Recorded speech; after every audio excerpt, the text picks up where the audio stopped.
আজকের গল্প টাকার আপদ। এক বৃদ্ধ ভদ্রলোক খবরের কাগজে একদিন একটি বিজ্ঞাপন দিলেন। আমার বর্তমান বয়স 89 বছর, মৃত্যুর সময় আগত।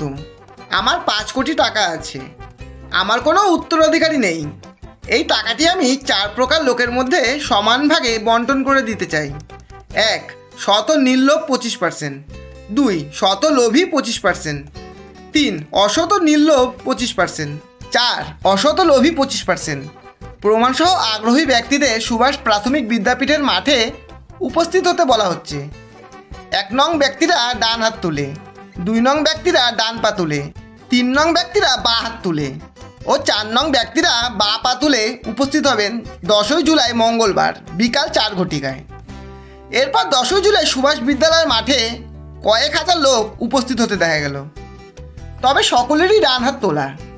বৃদ্ধ ভদ্রলোকটি সব দেখে শুনে বললেন, এত নির্লোভ মানুষ একসাথে দেখা সৌভাগ্য সকলের হয় না। আমার চোখে আনন্দ অশ্রু প্লাবিত হচ্ছে।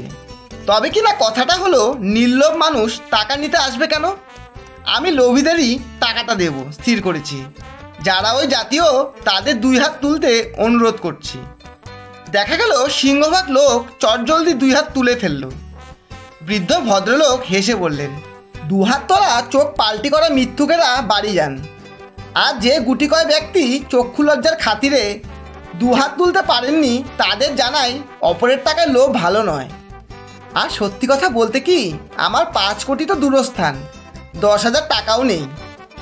আপনারা যদি 100 টাকা করে আমায় ডোনেট করেন তাহলে বেঁচে যাই। পত্রপাঠ জায়গাটা শুনশান হয়ে গেল, কিন্তু একটা ছেলে এগিয়ে এলো 100 টাকার নোট হাতে। বৃদ্ধ বললেন, সে কি, তুমি আবার কোন দলের হে?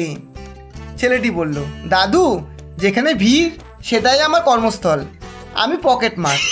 আপনি আমার কাজের সুযোগ করে দিয়েছেন, তাই তার বকশিস দিচ্ছি। ধন্যবাদ। গল্পটি যদি ভালো লাগে একটা লাইক অবশ্যই দেবেন এবং বন্ধু ও প্রিয়জনদের শেয়ার করে চ্যানেলটি সাবস্ক্রাইব করে পাশে থাকবেন।